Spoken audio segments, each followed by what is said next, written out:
रामकृष्ण हरी मित्रांनो, कसे आहात? मस्त ना. चला मग आज आपण मेथीच्या भाजीपासून धपाटे कसे बनवतात ते शिकूया.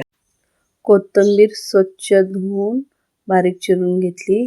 त्याच्यानंतर मेथीची भाजी पण स्वच्छ धुवून बारीक चिरून घेतली. त्याच्यानंतर ह्या वाटीने 3 वाट्या ज्वारीचं पीठ घ्यायचं. त्यानंतर 1 वाटी डाळीचं पीठ घ्यायचं, चण्याच्या डाळीचं, आणि अर्धी वाटी गव्हाचं पीठ घ्यायचं.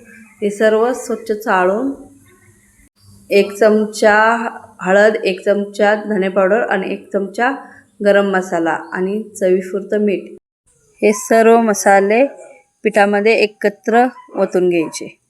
हिरवी मिरची, लसूण आणि जिरे हे वाटून घेतलं आहे. त्याच्यानंतर हे सर्व मिक्स करून घ्यायचं पिठामध्ये आणि सर्व मिश्रण मिक्स करून त्याच्यानंतर लागेल तसं थोडं थोडं पाणी ओतून पीठ असं मळून घ्यायचं. असा गोळा तयार करून रुमाल ओला करून घेऊन पळपुटावर हातून त्याच्यानंतर धपाटे पळपुटावर थापून घ्यायचे. त्यानंतर छोटे छोटे धपाटे होल पाडून तवा गरम झाला की तव्यावरती तेल टाकायचे आणि त्याच्यावरती धपाटे भाजून घ्यायचे. त्याच्यावर भाजल्यानंतर धपाटी एका धपाट्यावरती दुसरे धपाटे असे ठेवून सर्व धपाटे असे वापरून घ्यायचे. एकदम असे मऊ आणि नरम लुसलुशीत होतात. हे आपले गरमागरम धपाटे तयार आहेत.